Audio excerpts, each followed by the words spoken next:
efetivamente a nossa reunião, depois desses números musicais que com certeza nos trouxeram momentos de tranquilidade, de emoção, favorecendo a nossa ligação com o plano espiritual, que tem sempre participado de todas as nossas reuniões. Eu vou chamar o senhor Pedro Nakano, por favor.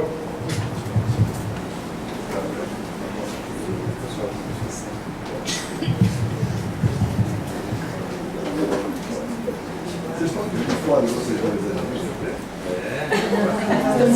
Estamos olhando. Sintonia.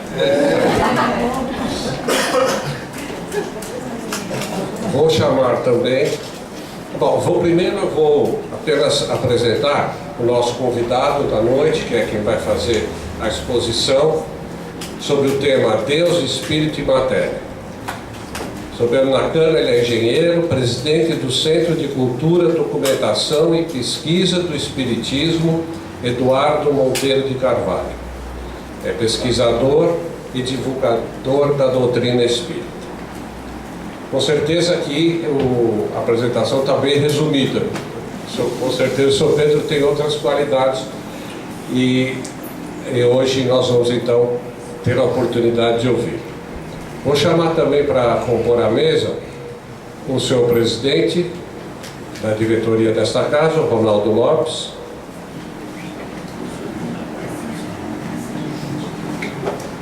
O senhor Geraldo Ribeiro, que é o primeiro vice-presidente. Não, pode ser.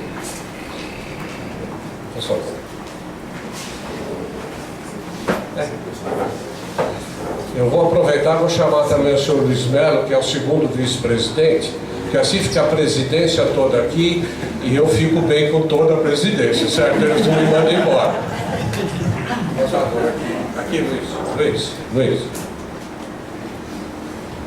Como hoje é quinta-feira, é a noite do Cohen, eu vou também chamar para sentar-se aqui na mesa as coordenadoras do Cohen da tarde e da noite, a Moema e a Silvana, por favor.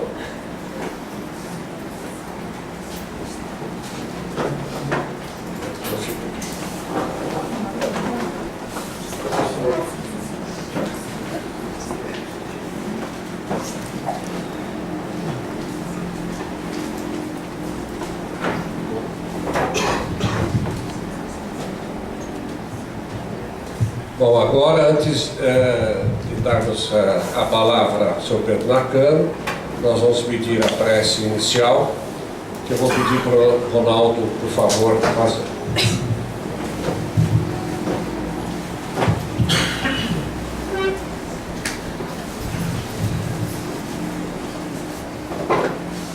Com toda certeza, todos nós aqui presentes poderíamos estar nesse instante mentalizando, na hora da prece, um alvo específico, provavelmente ligado a um problema, ligado a uma alegria, onde nós aproveitamos a presença dos amigos espirituais com quem nós nos sintonizamos e pedimos a eles que elevem o nosso pensamento, os nossos pleitos, até o mais alto, onde se encontra o nosso Mestre Jesus, amigo de todas as horas, para que Ele possa nos ajudar, para que possamos agradecer a Ele de alguma graça recebida. Se nós pudéssemos gravar, escrever essa prece que cada um de nós estaríamos proferindo, nós teríamos seguramente hoje produzido um livro de preces. Um livro que representa este momento que nós estamos aqui passando. Por isso, eu peço que vocês se juntem a mim para agradecer, em primeiro lugar, aos patronos dessa casa, ao Sr. Batuíra, ao Dr. Bezerra de Menezes, que foram escolhidos para serem os nossos dirigentes maiores. que convocaram há cerca de 5 décadas uma equipe de encarnados para constituir uma casa que seguramente nenhum deles poderia descortinar a dimensão que essa casa chegaria, atraindo para a região das Perdizes, da Brasilândia, da Bela Vista, como faróis imensos, luzes que ajudam essas nossas comunidades nos seus problemas maiores. Por isso, Mestre Jesus, nós agradecemos por todo o suporte do plano espiritual que foi concedido e continuará sendo concedido a esta casa. E no evento desta semana, de nada poderíamos fazer, Mestre, se não tivéssemos aqui conosco os nossos convidados, que através da música, que através da palavra, fizeram com que passássemos horas maravilhosas. E eles então são os nossos agradecidos à nossa prece. Que cada um que ocupou os nossos microfones, as nossas tribunas, possam se sentir agradecidos por todas as vibrações que as centenas e centenas de batuirenses nesta semana puderam sentir. Assim seja.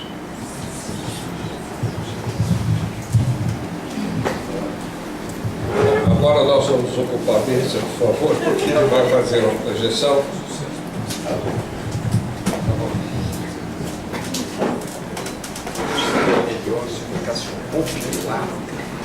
Pode ser? Dá para apontar? Você melhor lá ou aqui? Então eu passo para mim.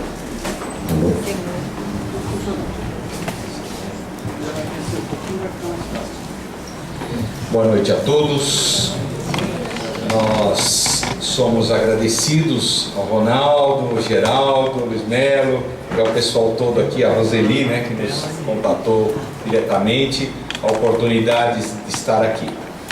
Para quem é expositor, né, ou pelo menos quem momentaneamente está com essa responsabilidade, a gente sabe que entregar é relativamente fácil. Isso daqui, a tribuna para a pessoa. Então, para largar é difícil, né?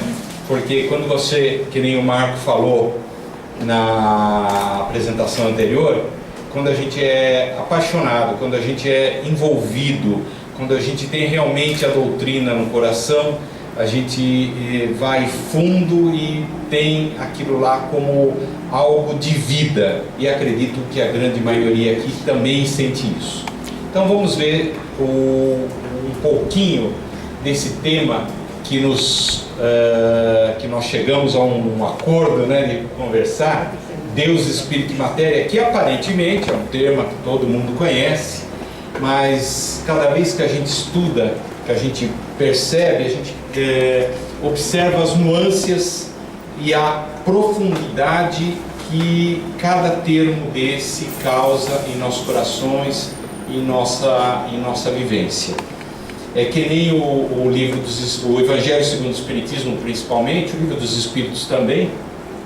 Cada vez que nós lemos, né, ou estudamos, parece que tem coisas ali que a gente não tinha visto anteriormente. Então, realmente, a nossa capacidade, como diz o Fernando Reinach, não sei se alguém conhece, é um articulista do estado de São Paulo, ele é um biólogo, doutor e tudo mais, e ele tem a grande capacidade de pegar artigos complexos da revista Science, Nature e etc e tal, e transformar em linguagem simples, linguagem que nós conseguimos compreender. Então ele comentou num artigo há poucas semanas atrás o porquê, ou melhor, se nós sabíamos o porquê que o homem dorme, o ser humano dorme, e que a ciência não sabe o porquê que ele dorme.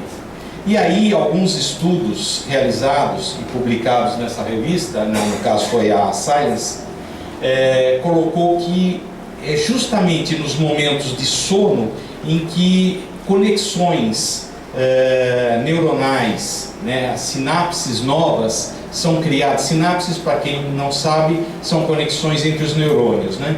Então, o porquê novas conexões são criadas em função dos conhecimentos e das experiências que nós vamos tendo na nossa vida de vigília. E é uma coisa que realmente é muito interessante para nós, não só aprendermos, mas apreendermos, percebermos que nesta nossa vida nós temos muito mais a vivenciar do que nós imaginamos, e que é justamente isso que fala a respeito do crescimento, da evolução, e que nós temos que aprender a cada momento, buscarmos, sabe, mas para que serve isso? O que eu posso aprender com isso? O que isso aqui está servindo de bom ou de bem para o meu crescimento e para aqueles que estão ao meu redor? Então é interessante observar que também esses termos aparentemente todo mundo comenta, mas cada vez que a gente estuda a gente aprende alguma coisa nova, e se nós aprendermos e apreendermos, isto é, colocarmos em prática, introjetarmos no nosso dia a dia, nós vamos com certeza darmos um crescimento a mais. Bem, a gente participa lá no CCDPE, né, que é o Centro de Cultura, Documentação e Pesquisa do Espiritismo, Eduardo Carvalho Monteiro, e lá nós temos um grupo de pesquisas chamado GPAC, Grupo de Pesquisas do Espiritismo Allan Kardec. Então, o que acontece? Uma parte desse material foi estudado lá por várias pessoas, inclusive o Pedro Cavalheiro, que esteve aqui, ele participou desse grupo e ajudou a construir algumas coisas, né? A gente sabe que o conhecimento, ele nos é revelado, mas outra parte a gente vai também descortinando no decorrer das nossas experiências, né? Então, vamos lá. Opa! Ah, não, é para baixo. Ah, então tá bom. Por isso que ele não estava voltando. Só para vocês saberem, alguns de vocês já conhecem o Vademecum Espírita, né? Ele foi doado, ele é um projeto que é do CCDPE atualmente. Então, nós estamos inclusive ajudando o Luiz Pessoa Guimarães a reestruturar esse trabalho, e é um livro que, para os divulgadores, para os expositores, para os estudiosos e pesquisadores da doutrina, é muito importante, porque ele dá algumas referências, né? Lá no CCDP a gente faz justamente isso, estuda, estamos procurando colocar um acervo online, né, na internet, coisa que ainda não conseguimos, mas só do nosso acervo nós temos a alegria de dizer que já perto de 6 dissertações de mestrado e teses de doutorado saíram dali, daquele material pesquisado. Coisas que acabaram sendo aprovadas aí no meio acadêmico, sempre com temas ligados à doutrina espírita. Esse é um dos nossos focos de trabalho. Bem, a doutrina espírita, ela está justamente, ela está buscando, nós precisamos buscar entender a doutrina espírita e as ciências, né? A ciência humana e material e a filosofia, entendermos como que funciona essa conexão, e é isso que a gente vai procurar trabalhar um pouquinho hoje, né? Então, Deus, inteligência suprema, Criador, e nós, criaturas, né? Então vamos trabalhar um pouquinho que conceito que nós temos de Deus, né? Então, se nós formos pensar um pouquinho nesse aspecto, nós vamos ver o que é especulação, né? Especular. Então, vamos ainda chegar lá aqui, nos acertar com isso. Tá aqui. Você vai vir mais pra cá. Especular é observar. Muita gente imagina que especular é fazer brincadeira, jogar isso, aquilo, mas não é. De acordo com Michaelis, observar, indagar, pesquisar, meditar, raciocinar, fazer teoria pura. Isso é especular também. E aí nós podemos chegar e fazermos uma comparação com o que é metafísica. Então, o que é metafísica? é a ciência do suprassensível, é aquela parte da filosofia que estuda o cerne, a essência das coisas. Bem, Pedro, para que você está falando isso, né? Afinal, o que é Deus? Nós então sabemos que, de acordo com a questão número 1, Deus é a inteligência suprema, causa primária de todas as coisas. Será que nós paramos profundamente, ou um pouco mais profundo, para pensarmos o que é isso?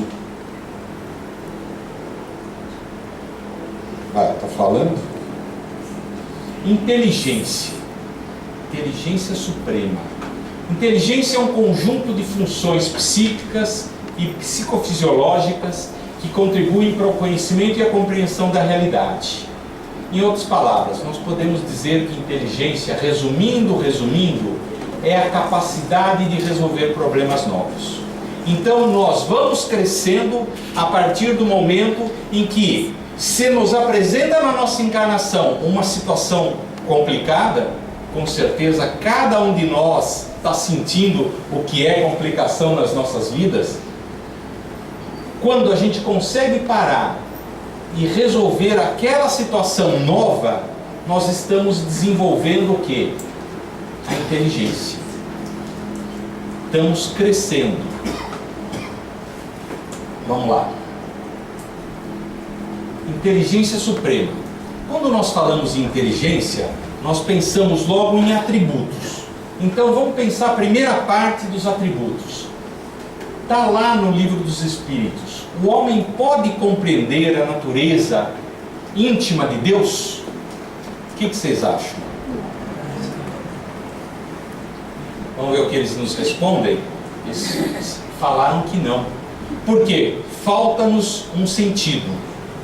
E aí, será que um dia será permitido ao homem compreender essa natureza, ou esse mistério da divindade chamada Deus?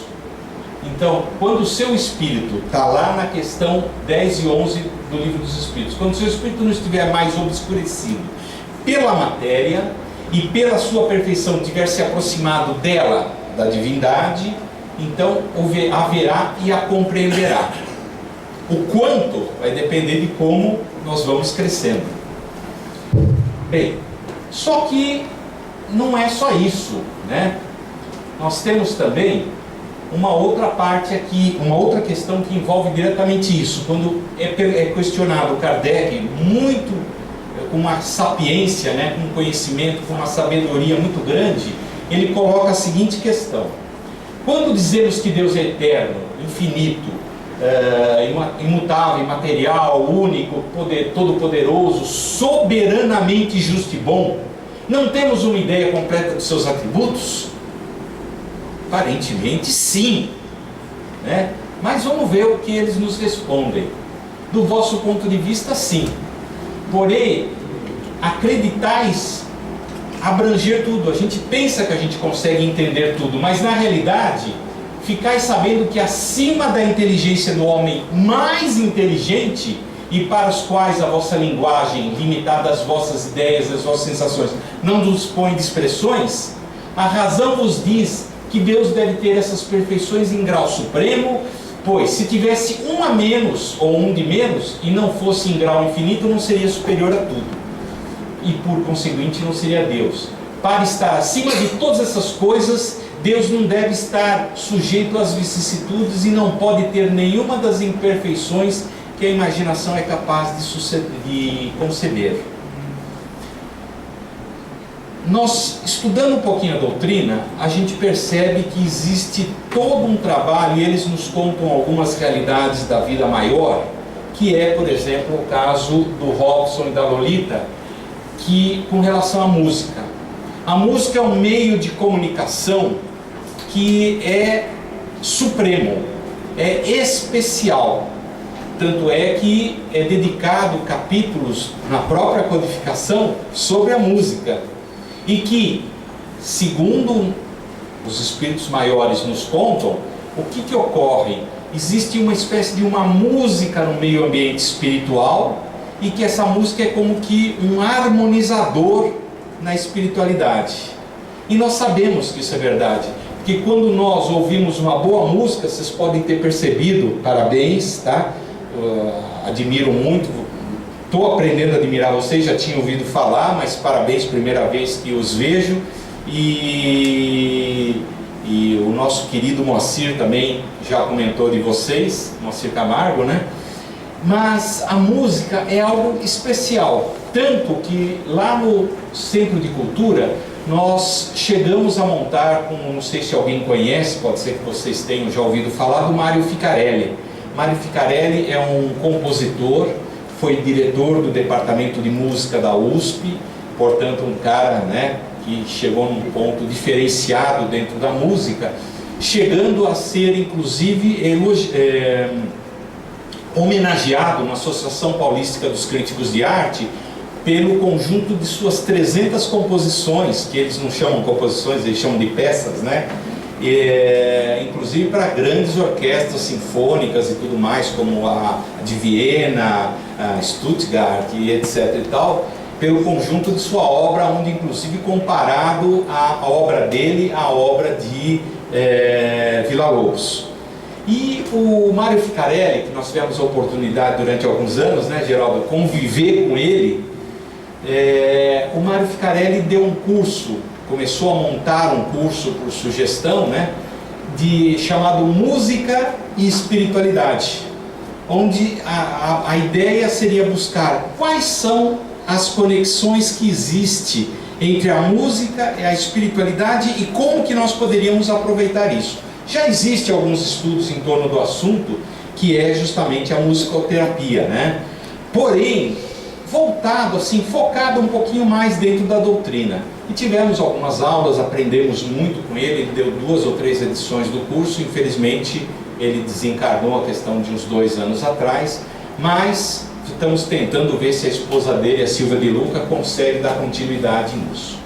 Bem, dentro desses atributos da divindade, e acredito que uma das formas de comunicação seja através da música, nós podemos perceber que o que acontece? Deus, pelo jeito, Ele está presente nas nossas vidas. Vocês vão ver uma fotografia daqui a pouco de 2 prêmios Nobel conversando sobre isso. Mas antes, deixa eu comentar essa historieta aqui do jogo do golfe, que é bem interessante. Estavam no campo de golfe, né? Moisés e Jesus, um velhinho lá, bem velhinho, muito velhinho. Então Moisés colocou a bola de golfe no pino e deu a primeira atacada. A bola foi para dentro do lago. Moisés chegou à beira do lago, levantando o taco, as águas se abriram. Ele entrou, deu a segunda tacada e a bola foi diretamente para o buraco. Aí chegou a vez de Jesus e ele também, a bola foi parar no meio do lago. Aí caiu uma folha em cima de uma folha de Vitória Régia. Jesus caminhou sobre as águas, foi até a planta, deu uma segunda tacada, mandando a bola para onde? Para o buraco. E todo mundo... Aí foi a vez do velhinho.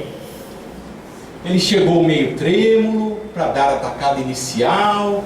A bola cruzou por cima do lago, voou para fora do clube do golfe, bateu na carroceria de um caminhão, começou a cair na direção de um riacho. Nesse instante, um sapo que vinha pulando engoliu a bola.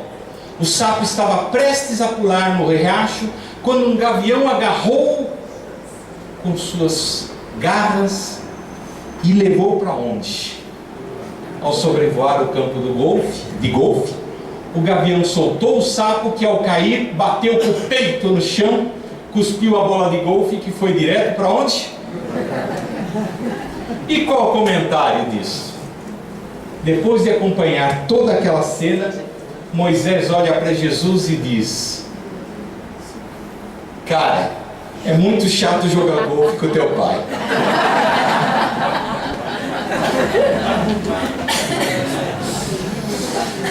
Pois é, né?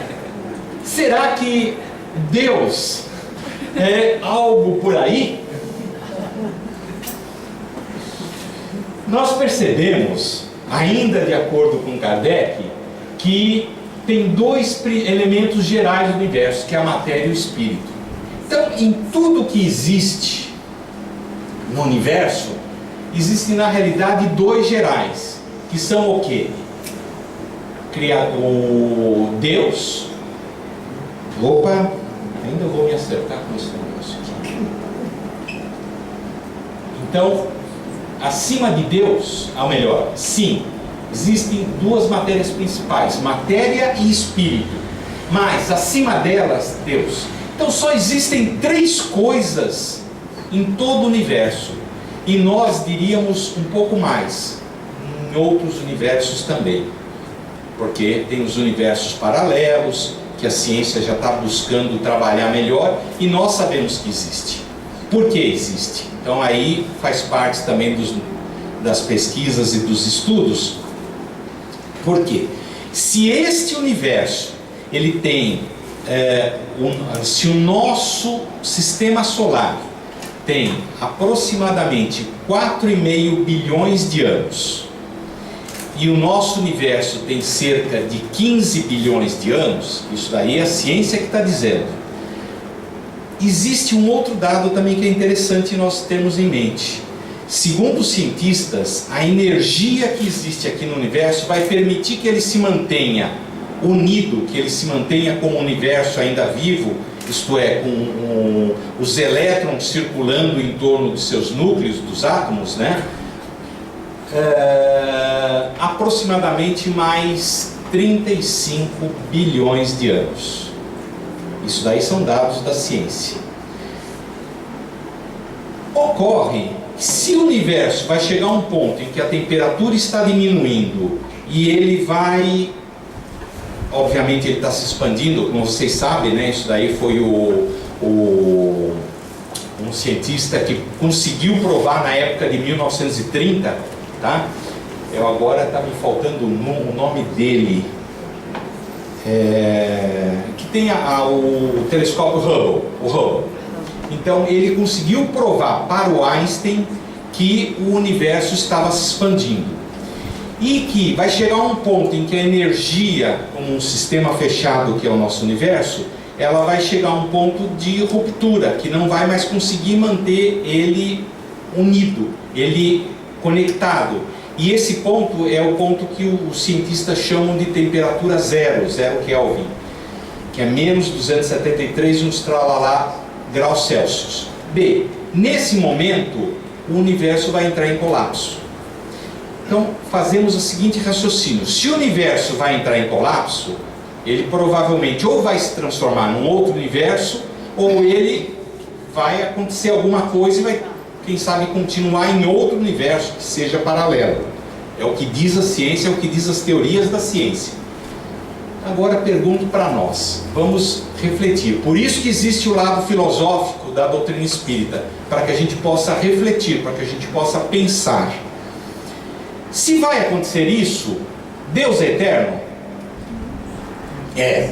Espírito é eterno depois que ele foi criado? Então ele vai ter que ir para algum lugar. Se vai ter que ir para algum lugar, ele vai ter que ir para onde? Quem sabe um outro universo, ou naquele universo transformado. E aí vem a seguinte conclusão: nós provavelmente vamos dar continuidade aos nossos caminhos, às nossas jornadas a nossa jornada evolutiva em outros universos.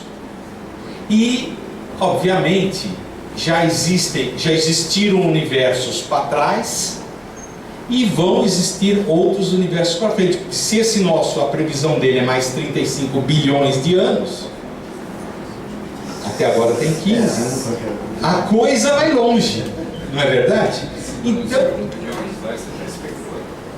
exatamente, mas é o que a ciência faz, e isso não é jogada de palavras, isso daí não é jogo de palavras, isso daí é observação. E é o que a ciência hoje aceita. Quem, eventualmente aqui, eu não sei se tem algum físico ou alguém da área da física sabe que isso daí que a gente está colocando é o que existe hoje de, vamos dizer assim, entendido como o mais aceito na média da ciência. Bem, a partir daí, nós podemos entender o quê? Se só existe Deus, Espírito e matéria, e aí estamos dentro da doutrina, o que vai ocorrer? Se Deus é eterno e Espírito é eterno, a matéria ela é simplesmente utilizada para a atuação dos dois. E é o que nos fala a doutrina espírita. Então, o que acontece? Nós precisamos aproveitar bem a matéria que nós temos disponível em nossas mãos, e aí nós vamos falar isso daqui no último slide, sobre o que podemos fazer com os materiais que nos são colocados à disposição.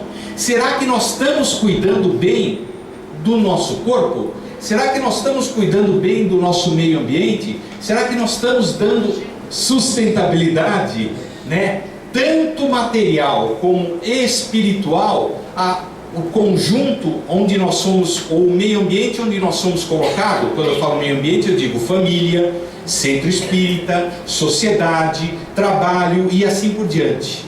O que cada um está fazendo da sua encarnação? E é essa reflexão que é um dos objetivos dessa nossa conversa. Aí nós falamos sobre a matéria, né? Então lá na questão 22 do Livro dos Espíritos, define-se geralmente matéria tudo que tem extensão, né? Que pode impressionar os sentidos. E aí Kardec pergunta, essa definição é exata?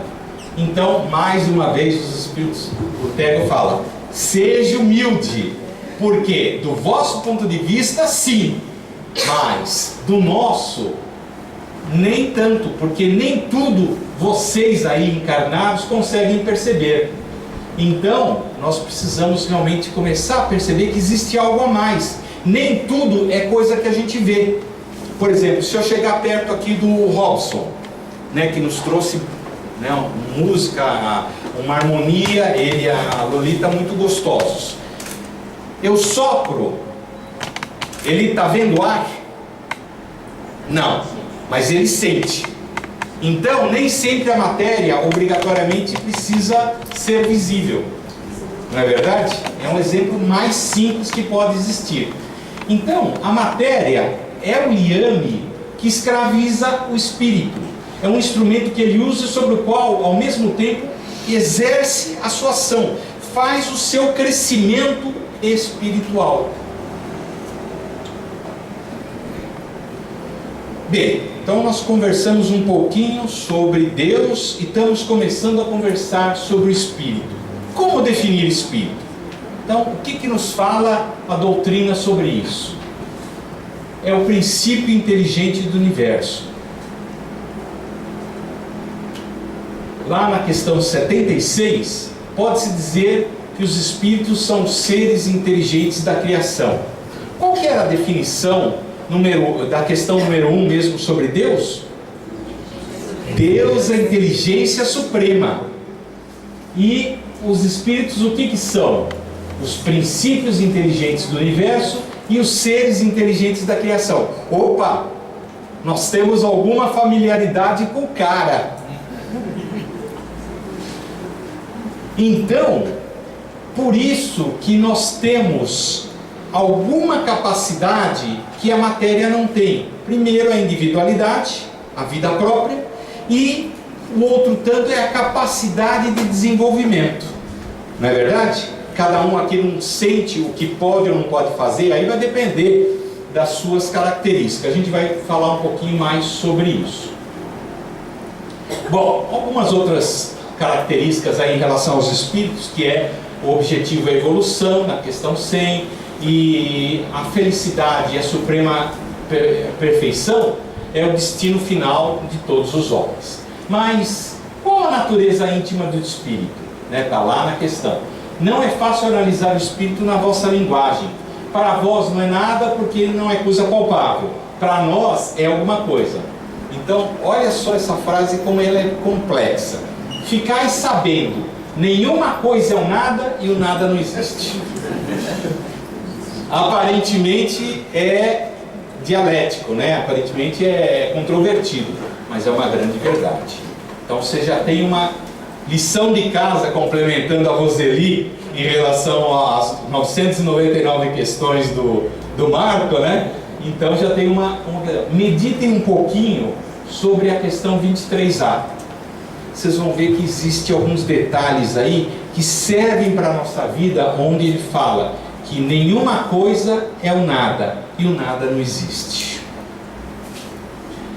Então, sinônimo espírito é sinônimo de inteligência? Sim. A inteligência é um atributo essencial do espírito. Uma e outro, porém, se confundem em um princípio comum, de sorte que para vós são a mesma coisa. Então, nós somos seres inteligentes e nós somos inteligências. Tanto que o nome inicial que é dado é princípio inteligente. Não é isso?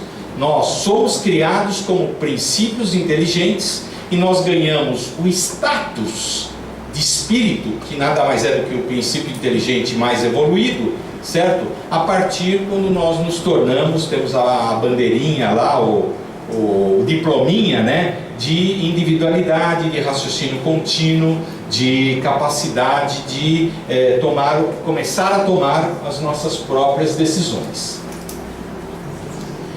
Só que, olha só que interessante, e isso é uma das coisas que a gente sabe, o Geraldo acho que já cansou até de ouvir, né? Porque existe um curso no movimento espírita chamado curso de gestão de centros espíritas, né?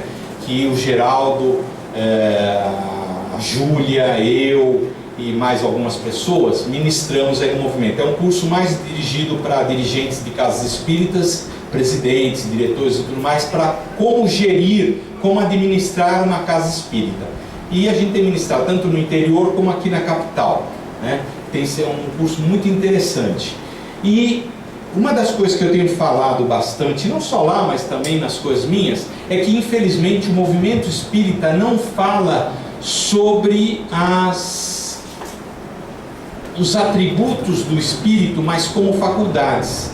Se vocês forem pesquisar lá no livro, ou a codificação, faculdade, pega o nome faculdade, que é um atributo do espírito, vocês vão ver que a espiritualidade de Kardec fala milhares de vezes. E nós temos, o espírito tem uma série de faculdades.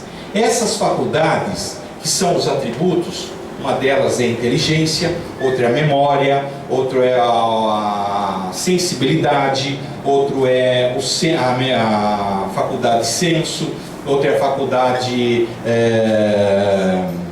como é que fala? Bom, tem várias.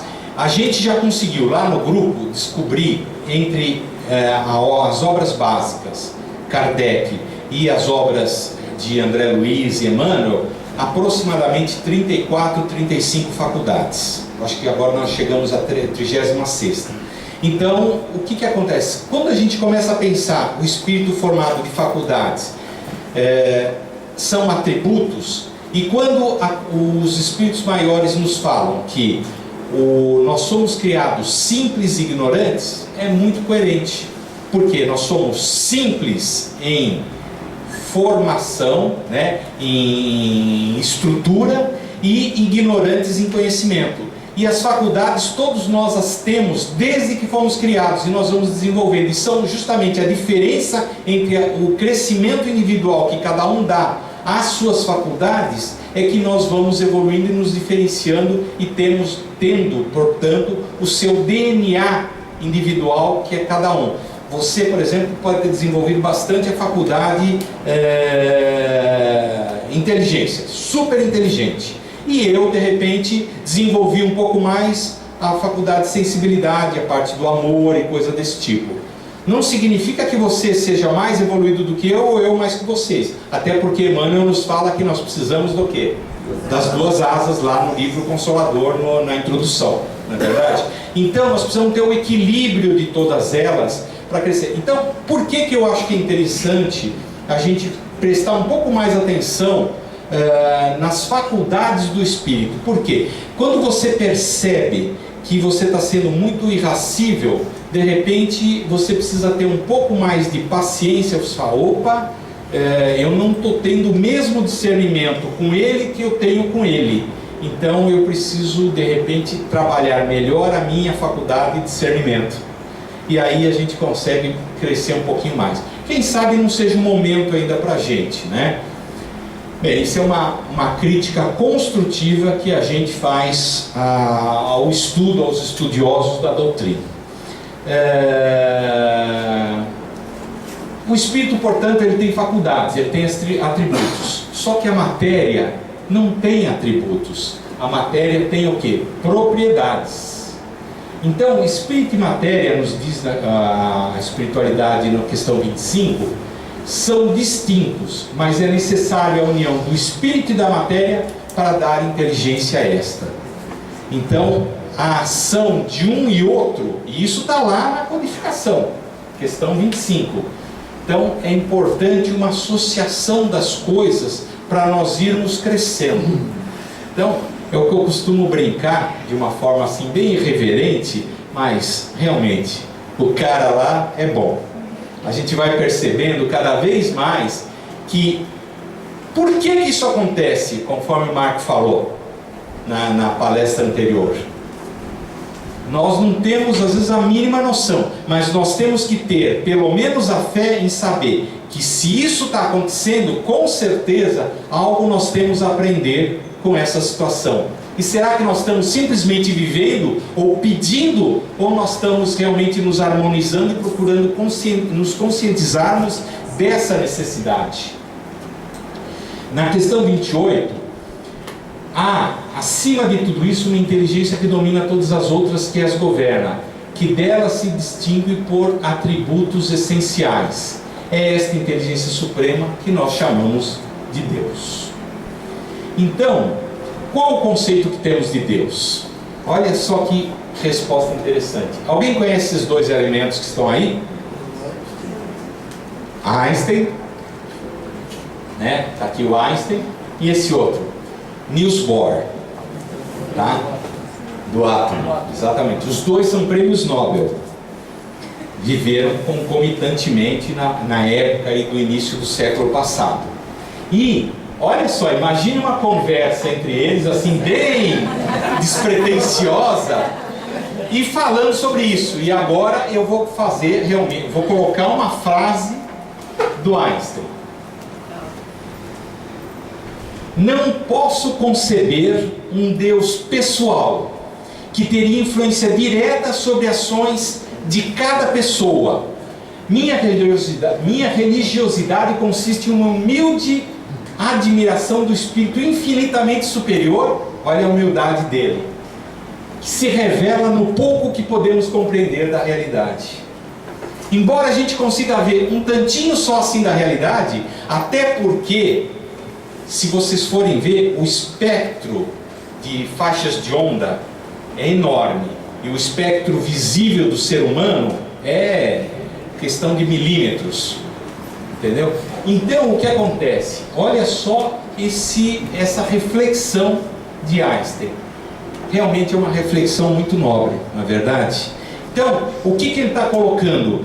Que quando nós falamos assim, Deus está me ajudando nisso daqui, realmente Ele está, porque Ele montou as leis, Ele montou os espíritos e está permitindo que toda a cadeia de espíritos, vamos dizer assim, que trabalham na alta espiritualidade e que são os mais evoluídos, vão dando orientações aos menos evoluídos, e esses vão nos orientando, vão nos ajudando, vamos dizer assim, nas nossas encarnações. Na realidade, é Ele que está no comando, é verdade, Ele está fazendo. Mas se nós compreendermos que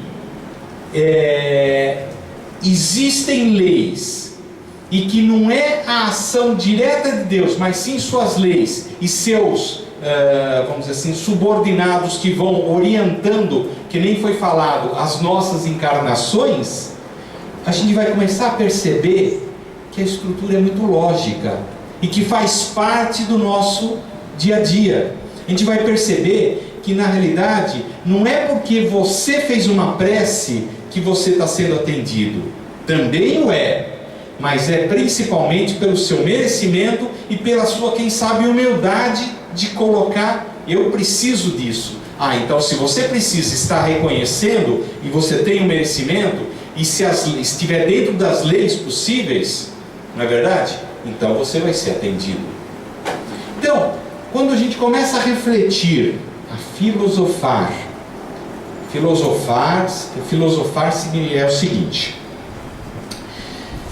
filosofar é a nossa capacidade de abstrair os pensamentos ou o pensamento, buscando compreender a realidade que nos cerca. Essa é uma das definições das várias que existem na filosofia, mas é uma das mais fáceis da gente compreender. Quando a gente abstrai o pensamento e tenta compreender o que acontece ao redor da gente, nós estamos filosofando, ou, uma outra palavra, nós estamos refletindo.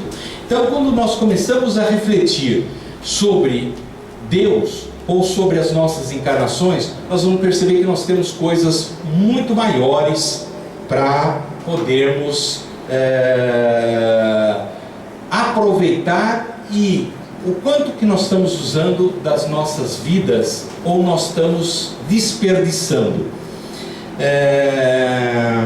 Quem estuda a parte de reencarnação, nós fizemos um estudo, é muito interessante, porque a grande maioria das reencarnações, elas são chamadas automáticas.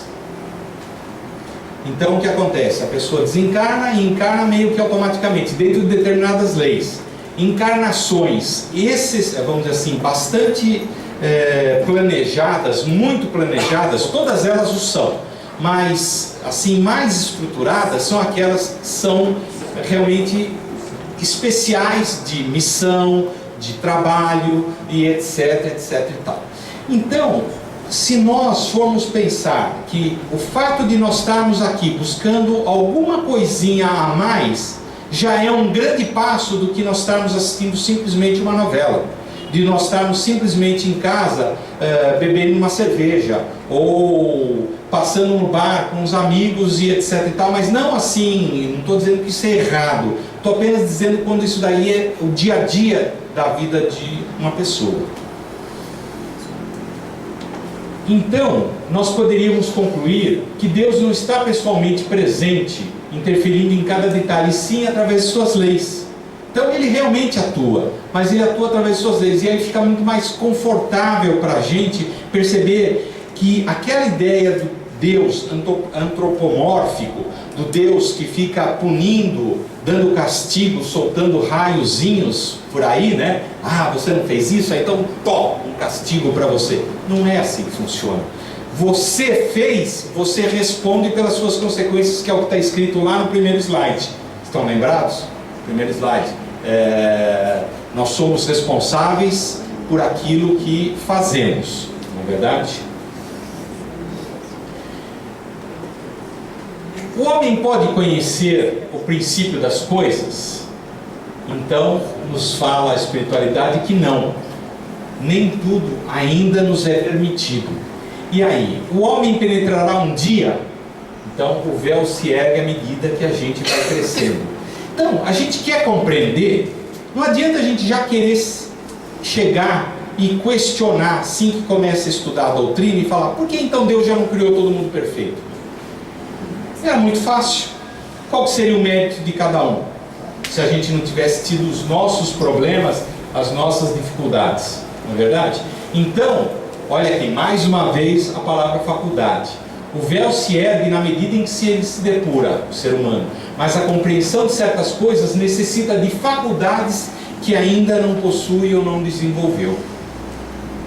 O homem não poderá, pelas investigações da ciência, penetrar alguns dos segredos da natureza.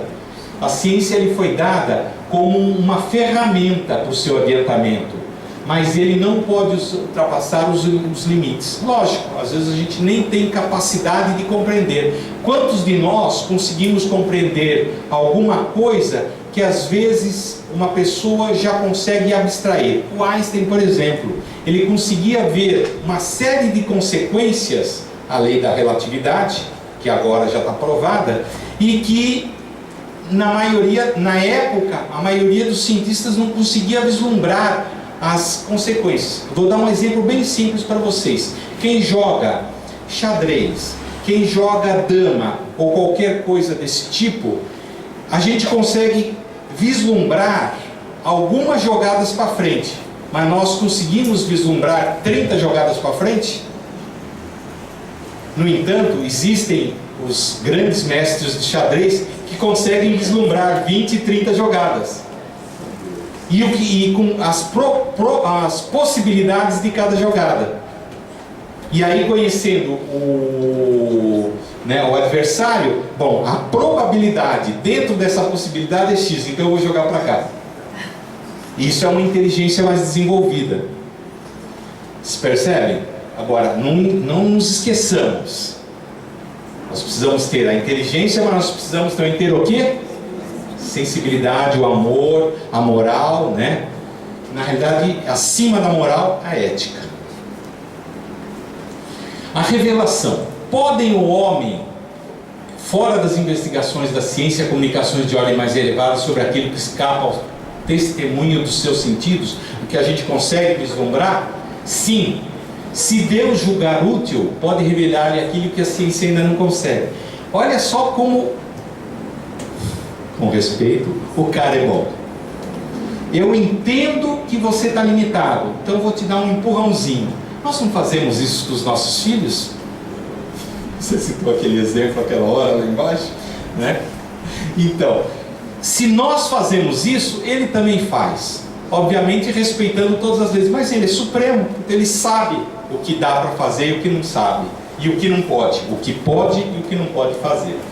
Então, olha só que interessante essa reflexão do Stephen Hawking. Stephen Hawking, vocês se lembram quem é, né? É um cientista inglês, certo? É aquele que teve uma doença, que ficou todo paralisado e que hoje ele só se comunica através de computador por ondas cerebrais, né? Tem uma série de sensores, então ele fala, quero isso, e ele escreve no computador sem mexer nada, só pensando, e aí as ondas, porque o nosso corpo essencialmente ele é todo elétrico, tá? Todas as informações são dadas eletricamente por meio de correntes e DDPs, né? Diferenças de potencial. Então, no último parágrafo do livro de Stephen Hawking acerca da unificação da teoria das 4 forças da natureza, que é esse livro aqui, Uma Nova História do Tempo, ele diz o seguinte: se realmente descobrirmos uma teoria completa, seus princípios gerais deverão ser, no devido tempo, compreensíveis para todos, e não apenas para uns poucos cientistas. Então, todos nós, filósofos, cientistas, simples pessoas comuns, seremos capazes de participar da discussão de por que é que nós e o universo existimos. Se encontrarmos uma resposta para essa pergunta, seria o triunfo último, máximo da razão humana, porque então conheceríamos a mente de Deus. Olha o raciocínio que ele fez e está escrito lá nesse livro. Ele obviamente deve ser, né, como quase todo o físico, é filósofo também, né? Não sei se vocês sabem, mas quase todo. Por quê? Porque hoje, antigamente a física estava baseada na parte só material. Hoje eles fazem a chamada física teórica. O que é a física teórica? Você imagina coisas, vê se comprova através de equações matemáticas e aí busca a comprovação na prática, tá? Que é o que nós viemos descobrindo várias coisas. Inclusive o último aí foi aquele negócio lá os bósons de Higgs, né? 3 anos atrás. Muito interessante isso daí que está realmente acontecendo. O Stephen Hawking teve a coragem de colocar isso. Outros sim, é interessante colocar que infelizmente ele se desdisse em relação a isso há uns anos atrás. Quem acompanha a carreira dele sabe que ele colocou uma teoria, eu não entendo que seja exatamente isso, que não exista Deus, que aqui ele está dizendo necessariamente que Deus existe, mas mais recentemente, a questão de uns 5 anos atrás, ele falou diferente. E eu fiquei triste, porque eu não sei se foi um tanto de orgulho ou se foi alguma outra coisa que ele não explicou nessa declaração. Inclusive não saiu em livro, saiu numa reportagem que ele deu, uma entrevista que ele deu. Tá? Mas de qualquer forma, é interessante a gente pensar esse tipo de raciocínio, né? Que tem muita lógica. Deus, Espírito e Matéria. Então, o mais compreensível, o mais incompreensível neste nosso universo é que ele é compreensível. Existe uma lógica, existe algo. Podemos não conhecer todos os detalhes, mas ele tem uma lógica, existe uma cadência de evolução. Isso daí, a física está aí para comprovar. É verdade que houve tudo isso apoiado nas leis do Criador, não é verdade? Mas o Einstein mesmo coloca essa frase com muita sabedoria. Então, nós podemos perceber o seguinte: será que nós, então, todo o universo foi criado por quem? Por Deus. E nós, será que somos meros espectadores? O que vocês acham? Sim, não? Eu estou vendo alguns fazendo assim, outros estão fazendo assim, outros estão fazendo assim. Vamos ver o que nos fala? Olha aqui. De vez que o Espírito criado pode formar ou co-criar, mas só Deus é o Criador de toda a eternidade. Isto está lá como uma cocriação em plano maior. Quer dizer, o todo, ele, o cara, é o responsável. Agora, nos fala ainda André Luiz, são frases de André Luiz, do livro Evolução em Dois Mundos, que é um livro muito facinho de estudar, né? Por sinal, nós estudamos esse livro lá na época, né, de juventude, lá na Federação. Então, em análogo alicerce, as inteligências humanas que ombreiam conosco utilizam o mesmo fluido cósmico em permanente circulação no universo para a cocriação, só que em plano menor, assimilando os corpúsculos da matéria com a energia espiritual que lhes é própria, formando assim o veículo físico-psicossomático, que é, na realidade, o corpo físico, em que se exprimem, quer dizer, em que nós nos comunicamos, ou cunhando as civilizações que abrangem no mundo a humanidade encarnada, mas também a humanidade desencarnada.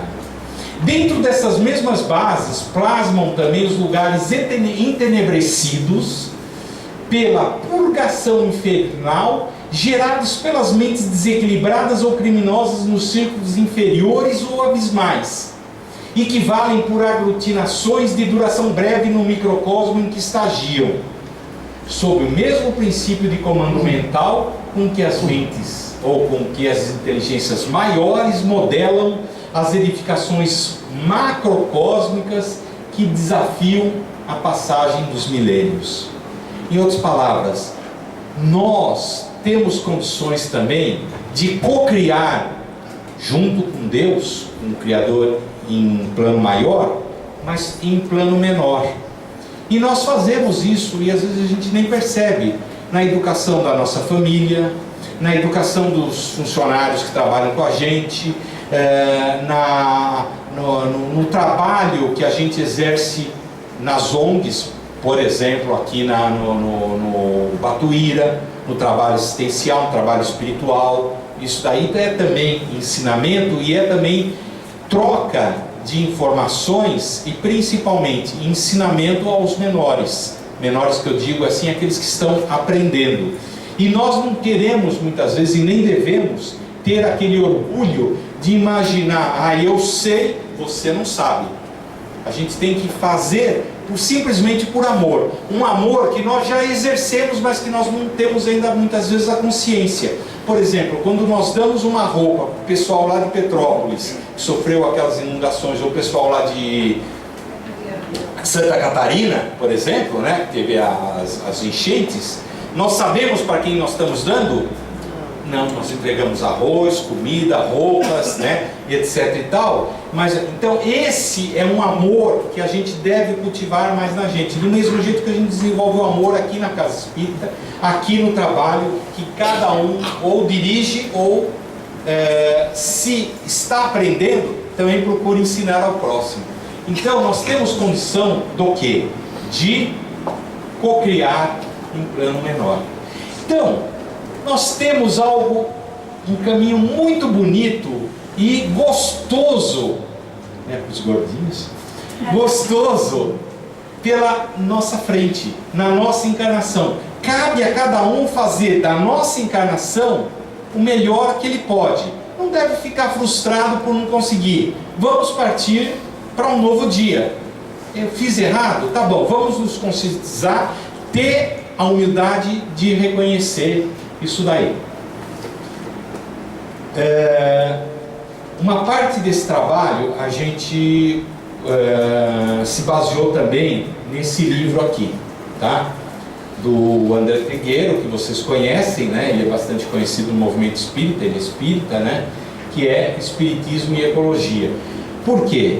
Porque quando nós pensarmos que nós temos que dar sustentabilidade, que nem a gente estava falando, como um todo à nossa vida, não é só sustentabilidade de eu ganhar dinheiro para manter minha família ou para me manter, mas é sustentabilidade que eu sou teu amigo, mas eu vou continuar sendo teu amigo. Para isso eu preciso dar razões para que você confie em mim e que você fala, poxa, o Pedro é um cara razoavelmente legal, entendeu? Ou então sustentabilidade com a sua família.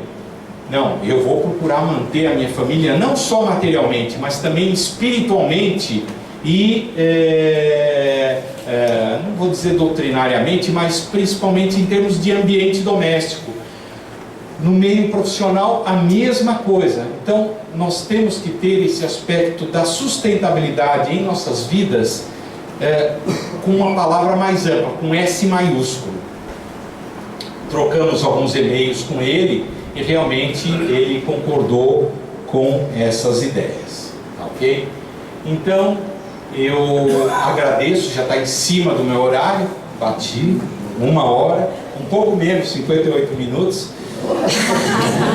mas eu agradeço mais uma vez aqui ao Batuíra a oportunidade aqui de estarmos aqui. E agora eu estou exercitando aquela minha outra parte que eu brinquei no início, né? Eu estou entregando o microfone de volta. Muito obrigado.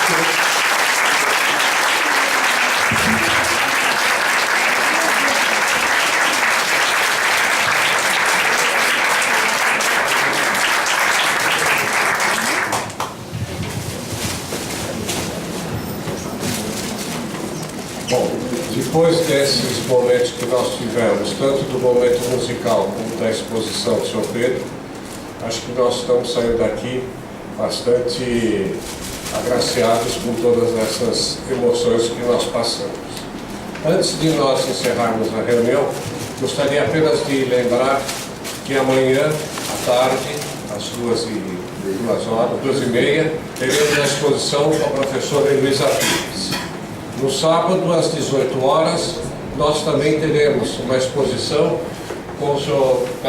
Antônio César Perri de Carvalho, no horário da mocidade, o horário das 18 horas, horário bom para vir aqui, mais tranquilo, até para parar, para chegar, está ficando muito difícil. E no domingo, de manhã às 10 horas, o encerramento